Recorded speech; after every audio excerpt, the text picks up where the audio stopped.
I'm Anthony Marino. I'm from Sugarland, born and raised down southwest Houston. I've been in the air hockey scene as long as I've been able to walk, pretty much. Something about me I would like people to know is that even though I can get really angry and competitive on the table, outside of the air hockey, I'm fun. And something about me I don't want people to know would be that I like to be creative on the table too much sometimes, and it can be the downfall instead of sticking to what I know.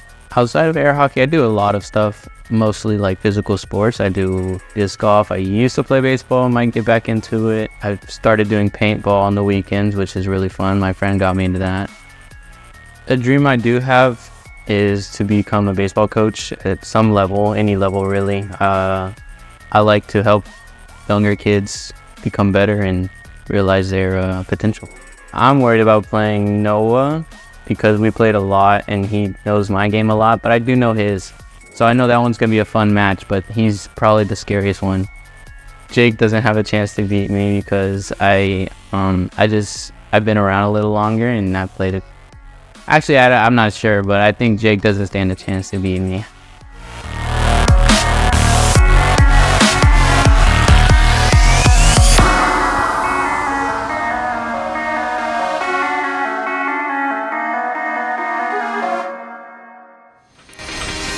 And there's L.A. Marino, who is the son of veteran Anthony Marino, a great left-handed player.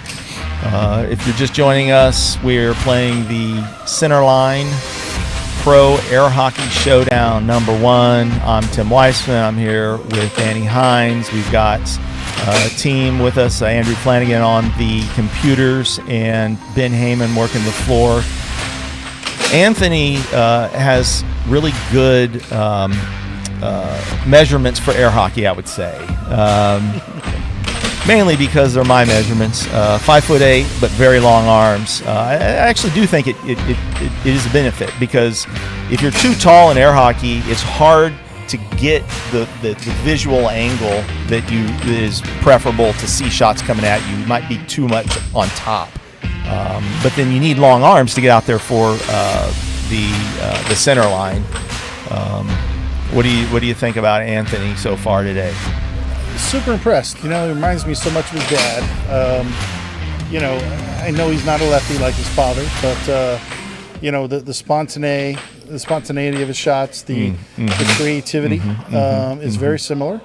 Almost scarily similar, which is crazy, because like a lot of your children share the same type of shots. But he's got a bright future in the sport. Some experience. Is really what a lot of these players just lack. Sure. And going through it in the tournament setting, in those pressure moments. Absolutely. You have to go through that. I can't stress that enough. Yeah, absolutely. I know I went through it for sure. For sure. Yeah. And somebody who has developed a pretty good amount of experience is his opponent, who is Austin Fernandes. Had a great world championship recently. Let's learn a little bit more about Austin.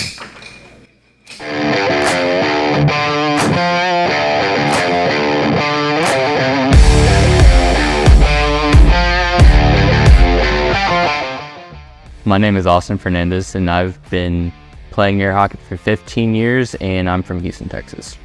I want people to know that the amount of work that I put into becoming the player that I am. I feel that a lot of players need to watch videos and, practice a bunch and really digest the game, because that's what helped me grow so much.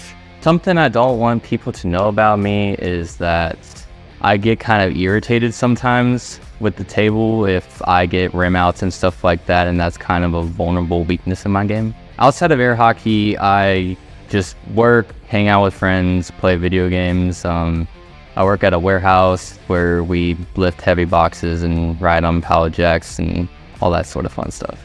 I really want to get into video editing. That's something that I've always kind of had a passion in.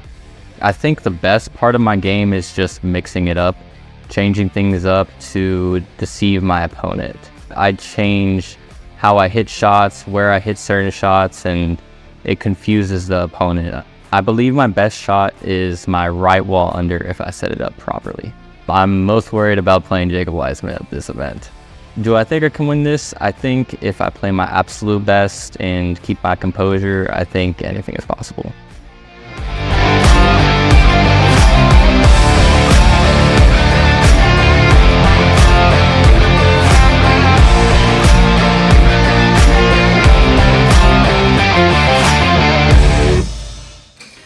Austin Fernandes, what is it? Strike first, strike hard, no mercy.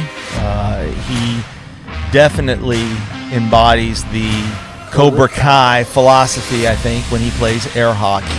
He's got a lot of passion. Sometimes that has been a little bit of a challenge for him, keeping his composure. So I liked what he said in there about that he needs to keep his composure to play well and to potentially win.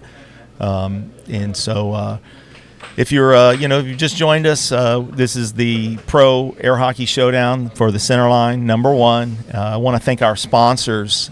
We've got MaxResto, a local business that has been very supportive of the air hockey community. We appreciate you guys so much. And Recreation Sports. What do you think about Austin's chances here, Danny? Well, Austin said it, that the one person he was worried about playing, he actually already played him. That would be Mr. Jacob Weissman, and he actually took him to the brink. Yes. It was a Game 5 showdown, and it was not an easy match for sure. No. So, you know what? He may be playing a little bit better than he actually realizes. Right. So this, in all reality, he's not out of it by any means. Sure, absolutely. All right, well, let's check out the match.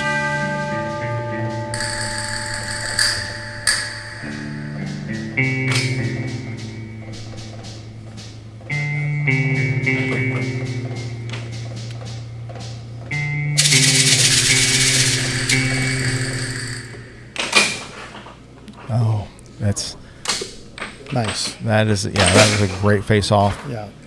Nice response from Anthony.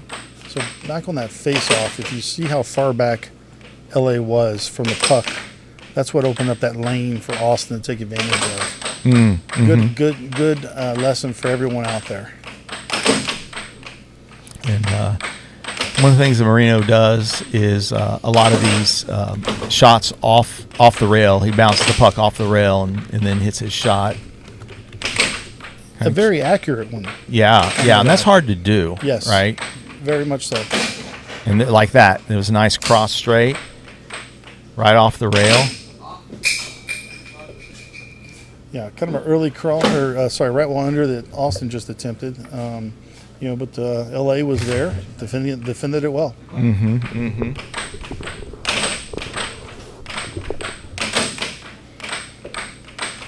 Now, oh wow, beautiful left wall under.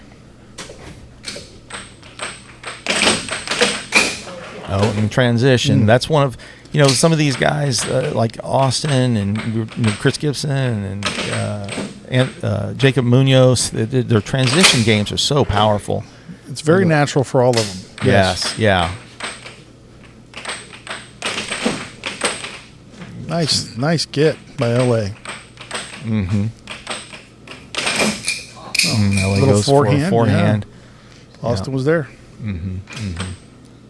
All right. Let's see if Austin takes control of this match right now. With pace and good shot selection.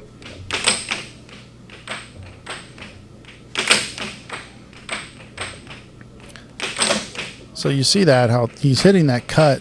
And when I talk about an efficient shot, it's because it's hitting that off goal. Even though you're just off a little bit, it acts as an off goal.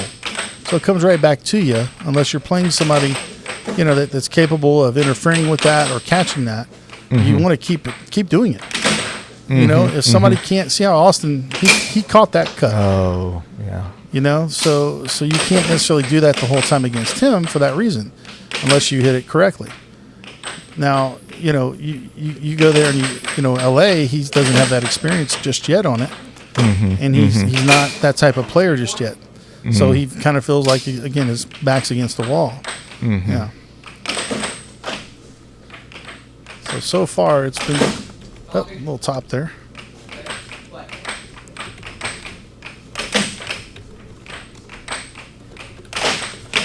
Yep.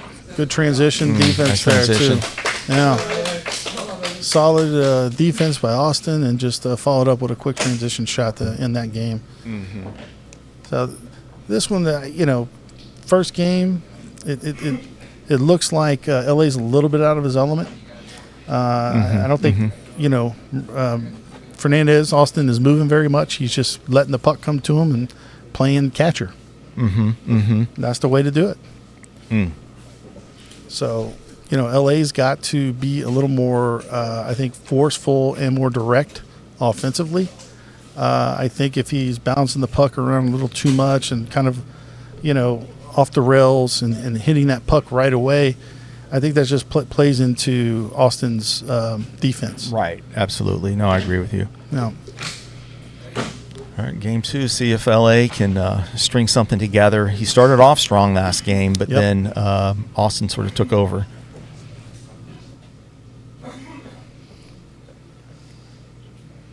Let's see if he makes the adjustment defensive or on the face-off here and is a little closer. No, he's not.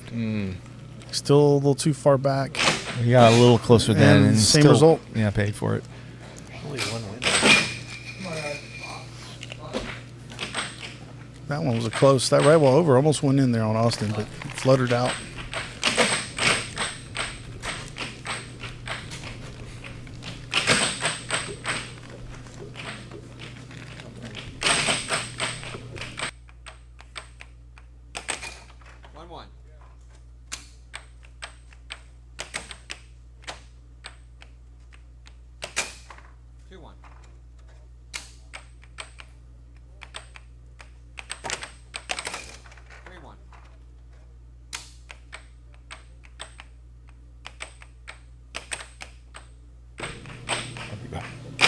Yeah, this is exactly what Austin needs to do in these matches is play with this kind of pace. Right now he is controlling the pace. He's dictating, to the offense, or rather to LA's defense, what he's going to do. He's setting him up for cross straights, for banks, and keeping him honest with a cut, just keeping him unbalanced. And, Absolutely. that right there is a big difference between like a master level and a pro level player in air hockey. That was a beautiful cut there by LA. Absolutely. There it is, the cross. So again, you see where LA's defense went? Straight back. And that right there you cannot do. It's, again, a cardinal sin. All right, a little bit of a charge there. So again, the answer is not necessarily to charge. And another transition shot by Austin. He's just feeling it right now. Well, and I think just like you said earlier, nice. I think shot. Anthony just he needs more seasoning. He needs more experience against players of Austin's caliber. But he has all the potential in the world. Yes. He's only been actively really competing, probably within the last year. So he's got a lot of growth potential. Yes, tremendous upside, no doubt. He may be, better than all of us before it's all said and done. All right, so Austin's got a commanding lead here. 2 very definitive games, I would say. Absolutely. So, and again, it's just the experience level. Austin's been doing this for a long time now. He's actually been competing at the highest levels for a few years now as well. So LA's got a little bit of a mountain to climb here. Absolutely. But I think what's going to be very interesting to see is how does he respond. Yes. He knows probably in his head that he's playing somebody that is just playing at a higher level currently. And but how do you go up against that? Right. You got to fight. And that's it. You give it your all, and you don't give up, and you keep your head high and let chips fall where they may. Yes, exactly. I agree with that 1,000%. Just he's got to fight, give it his all right here, and you just leave it on the table.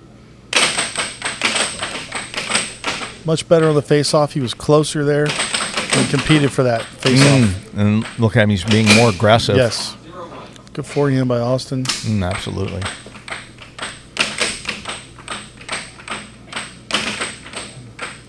Yeah, so those forehands that, good level under by Austin. Yeah. The forehands that LA was trying there, it was kind of, I think he's just kind of reaching a little bit, trying to find something to work for whatever reason. He's not, I think he's completely going away from his main attack. He feels, I guess, that Austin's going to be there and defend it.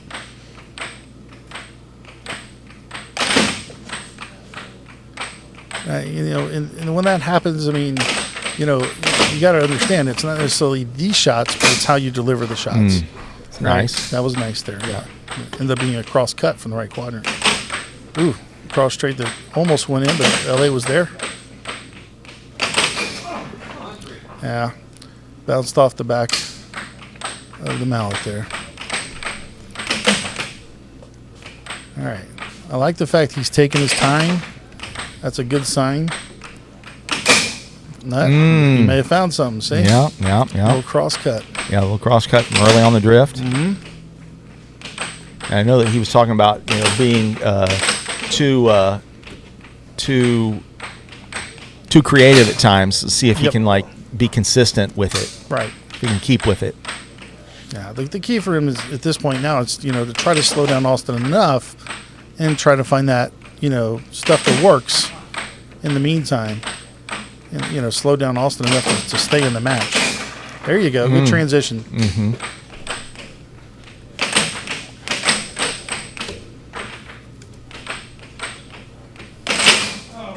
Good right well under by Austin. That's a powerful shot early on the drift. Good reaction there. Ended up with the puck by LA. And that one was a little readable, I think, what he did there off the rail.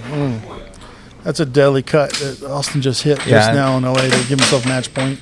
Yeah, and that's one of in Austin's arsenal. He uses that frequently. Yes.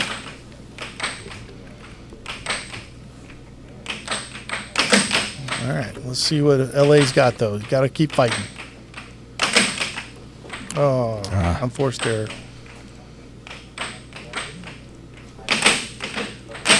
Oof. Oh, and there's the match. Transition, match.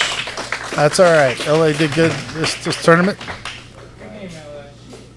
Congratulations to Austin. Let's get him over here. Let's get Austin over here and have a few words. Okay, we're here with Austin. Dominating win. I think it was probably the expected outcome, just because Anthony Marino hasn't really been competing for as seriously as long as you have. What are your thoughts? Yeah, it really came down to experience and mistakes made. I felt that he was losing control of pucks, that if he had taken his time and controlled it, he would have gotten to 5 or 6 maybe. He's playing really good. He's got sharp attack. Yeah, I mean, we were talking about it. He's got a lot of upside, a lot of potential, a lot of growth potential.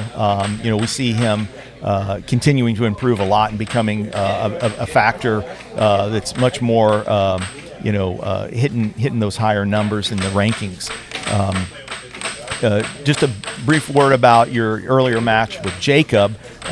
You were ahead. Looked like you were on the verge. What are your thoughts about that match? I think he got used to my attack at the very end. Whenever I was up 5-3, and then he came back, and then I changed it up to get the 6th point. It was at 6-6, and I just couldn't close it out. And I think I used so much energy just trying to keep up that fast pace in that game before that in the last game I just came out flat. Okay. Yeah. All right. Well, I mean, you're obviously still well in the tournament. You'll be playing the winner of Joey Liss and Chris Gibson. Do you have a preference there or thoughts on that? They're both very, very, very talented players. Joey's one of those up-and-coming ones that's really kind of creating his own style, and Chris has his own style too that really challenges certain people, so it'd be a really interesting matchup. I'm going to lean with Chris just because of the experience, but I think Joey is capable of an upset. Sure. Okay. All right, well, excellent. Congratulations. We'll see you in your next match. Okay, thank you. All right. Yeah.